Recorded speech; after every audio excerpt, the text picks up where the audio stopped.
Regarde, je pourrais faire comme ça même. Mais oui, oui. Tu sais, genre, il faut ne pas hésiter à comprendre que je travaille chez Shaper. Donc je m'appelle Paul, je travaille chez Shaper depuis 3 ans et je m'occupe spécifiquement de Shaper Talent, notre service de recrutement. Et donc je supervise les opérations et donc notamment le côté prospection. Notre problématique au quotidien, c'est de générer plus de leads, que ce soit côté client ou côté candidat pour le recrutement, mais aussi de superviser les opérations sur les interviews candidats, sur d'autres problématiques. Toute la réflexion de structuration de process que j'ai menée avec toute l'équipe. On a un peu creusé les meilleurs outils pour générer du lead globalement, que ce soit côté client, startup ou candidat.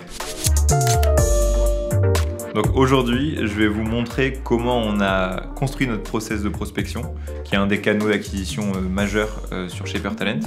Donc c'est pas quelque chose qu'on a créé d'un seul coup comme ça. Je vais essayer de passer par les grandes étapes et les grands outils, en gros, qui nous ont permis de faire ça, d'automatiser une prospection, tout en gardant un côté humain et hyper contextuel sur nos prospects. Globalement, tout process de prospection, je pense un peu à ces phases de réflexion. C'est d'abord identifier son persona, comment le trouver sur les bonnes plateformes et comment l'identifier, première étape. En deuxième étape, je dirais que c'est plutôt toute la construction de séquences, construction logique, qu'est-ce qu'on va dire à ce persona. Et en troisième étape, c'est tout le côté suivi, tracking et CRM. Donc je vais vous montrer sur la partie persona et construction d'audience un outil qui s'appelle Asgard. Côté construction de séquences et plutôt messaging, là on va plus parler de la grosse machine. Et côté suivi du CRM, alors nous on utilise HubSpot comme CRM, mais on utilise pas mal un outil hyper pratique qui s'appelle Leadjet et qui nous permet de connecter LinkedIn avec notre CRM. Je vais pas te mentir, oui on a mis un peu de temps à le mettre en place et clairement on a fait étape après étape, il y a des choses plus importantes que d'autres. Je dirais un petit 8 sur 10 en difficulté. Il n'y a rien vraiment de scientifique ou d'inachevable. J'ai envie de mettre un peu de contexte. Donc nous, notre persona et ce qu'on vend, c'est un service de recrutement qui est complètement variable. Donc en fait, les entreprises, on les fait s'inscrire sur notre plateforme gratuitement et c'est seulement en utilisant notre plateforme et en sollicitant des candidats, quand elles recruteront, qu'elles vont payer un frais du goût au succès. Notre cycle de vente, il est assez rapide puisque notre but, c'est de faire s'inscrire les startup tech parisiennes sur le service de recrutement. On a essayé de mettre en place un process qui soit hyper fluide et qui nous prenne le moins de temps possible, mais en gardant la petite touche contextuelle, petite touche justement personnalisée. Donc je sais que ça peut ne pas être le cas forcément pour tout le monde. Pour un process de vente assez rapide, c'est assez efficace. C'est notre problématique majeure. On construit un process de vente assez simplifié qui nous prend le moins de temps possible au quotidien à gérer et qui soit efficace. Le premier outil qu'on utilise pour construire notre audience, c'est Asgard, qui vont te permettre de scraper des leads potentiels sur différents sites, nous notamment les job boards, Indeed, etc.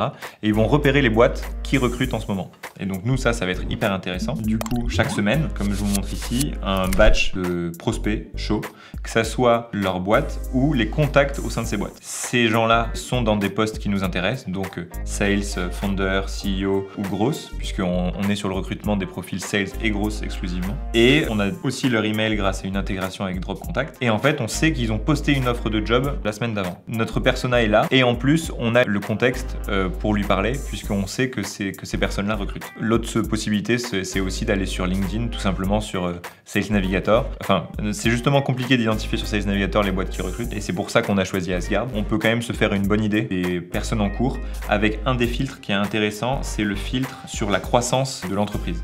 Donc voilà, une entreprise qui grossit globalement ces derniers temps de plus de X%, c'est un bon indicateur comme quoi ils recrutent. Donc je vais passer à la deuxième étape, l'étape messaging. On a notre liste, comme j'ai montré sur Asgard, comment on va les aborder et qu'est-ce qu'on va leur dire et surtout quel outil on va utiliser pour les prospecter. Il y a deux écoles, on va dire à ce niveau-là. Il y a l'école très manuelle et il y a une école un peu plus automatisée et notamment en utilisant des outils qui nous permettent d'automatiser en fait une prospection sur plusieurs canaux. Nous, ça va nous intéresser. S'ils ne nous ont pas accepté, quand même pouvoir aussi leur parler par email. Je suis sur la grosse machine qui en gros consiste à d'abord créer une séquence d'actions. Si la personne n'est pas en contact avec moi, l'ajouter en relation sur LinkedIn. J'ai un choix d'actions sur ma droite qui me permet de choisir en gros quelles actions je vais faire à tel moment, et c'est un arbre d'actions qui s'enchaîne et que je vais pouvoir combiner avec des conditions. Par exemple, je n'envoie pas de message aux gens qui m'ont répondu sur LinkedIn. Là, c'est une séquence toute simple, seulement d'ajout sur LinkedIn. Donc voilà, si la personne n'est pas en contact avec moi sur LinkedIn, alors je l'ajoute et j'attends un jour, parce qu'on peut mettre également des délais avec les petites cases grises. Et si en gros cette personne m'a ajouté, alors je peux faire telle action. Si la personne ne m'a pas ajouté, alors je fais une autre action.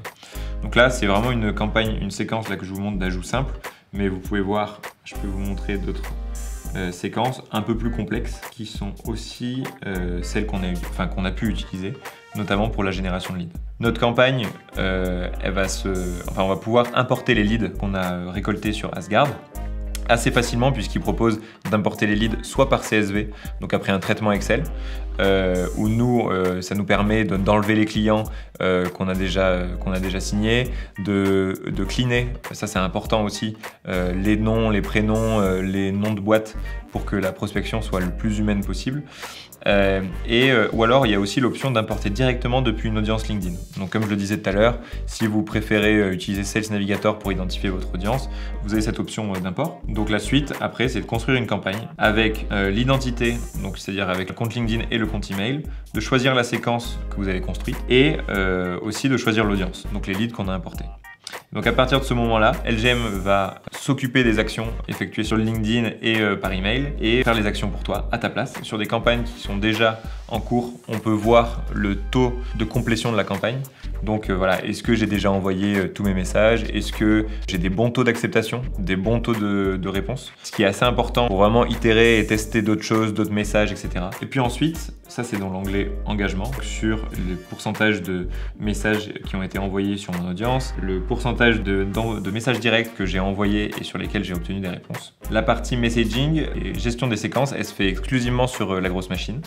Et donc ce qu'on peut voir après sur LinkedIn, c'est qu'on a par exemple des conversations en cours à gérer évidemment. Donc là c'est du temps aussi à prendre. Là la question va être comment on traque ce genre de conversation dans notre CRM, dans HubSpot. C'est là que opère une extension qui est très utile et qui s'appelle Leadjet, puisque voilà, là j'ai la réponse de Yvon par exemple, puisqu'il a finalisé le recrutement, mais je peux contacter quelqu'un d'autre pour voir l'intérêt. Donc ici, avec l'extension Leadjet, ce petit bouton qui apparaît et qui me permet de synchroniser avec le CRM. Et ça va synchroniser ma discussion avec Yvon et en même temps créer le contact s'il n'est pas déjà créé dans HubSpot. Donc ça me permet de mieux gérer mes messages et surtout d'avoir un suivi client qui soit propre dans HubSpot, puisque là, le vrai défi sur la prospection LinkedIn, c'est que ça soit ensuite traqué au sein de ton CRM. Et je vois que j'ai un deal créé déjà avec cette entreprise.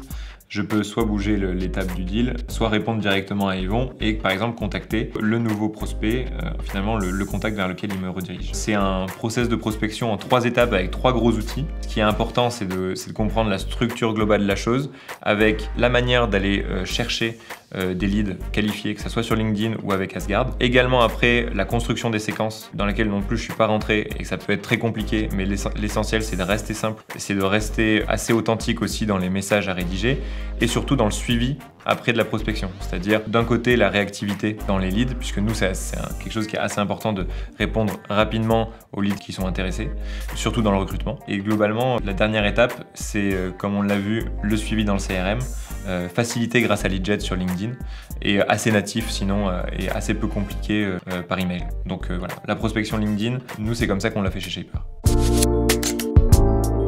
Tout le process de prospection qu'on a fait, il nous a fait gagner énormément de temps au quotidien en fait. C'est-à-dire que avant, la vie d'avant un peu, c'était d'avoir à gérer des audiences de prospects qu'on allait chercher sur différents sites de start-up, parce qu'il y a des start-up qui étaient référencées sur les pépites tech, sur LinkedIn, sur leur site web, etc.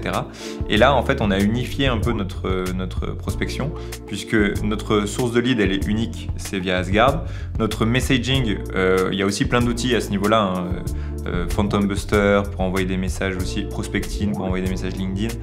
Mais globalement, ça nous permet d'avoir un endroit centralisé où on a toutes nos campagnes et où on peut du coup suivre une nomenclature. Et le troisième truc, c'est le côté tracking avec le CRM. Ouais, il y a le petit esprit de satisfaction, c'est se dire, c'est ça tourne en continu, mais il faut ça parce que sinon après tu dénatures complètement la chose et tu deviens spam. Voilà, faut s'adapter à sa cible, à savoir est-ce que la cible a l'habitude de ces automatisations-là. Le conseil que je pourrais donner, c'est aussi de ne pas hésiter à faire d'abord manuellement avant d'avoir automatisé tout ça, parce que là ça peut paraître hyper beau et tout, mais de tester à la main d'abord une petite brique, notamment par exemple prendre les leads qu'on a extraits grâce à Asgard, mais les contacter sur LinkedIn manuellement, vraiment sans outil de messaging, pour voir les retours et tester différents messages. Ça nous permet aussi de construire naturellement, en fait, en discutant vraiment avec le lead, les bons messages à avoir. Et sur Leadjet aussi, ce qui est pratique, c'est que quand tu as cette approche un peu manuelle, qui peut être hyper cool pour apprendre, Leadjet, ils te permettent en un clic de synchroniser ton contact avec qui tu es en train de parler avec ton CRM. Donc globalement, si tu es une équipe de plusieurs commerciaux, ce contact-là apparaîtra surligné en violet sur le LinkedIn de tous les commerciaux qui utilisent Leadjet. Donc ça, c'est le petit bonus aussi qui fait que tu peux faire du manuel et ça peut être en même temps structuré comme approche avec ton CRM. Juste un verre d'eau, je pense, ça va me suffire. Ouais, grave. Le verre de Shaper, j'ai rien de mieux à dire.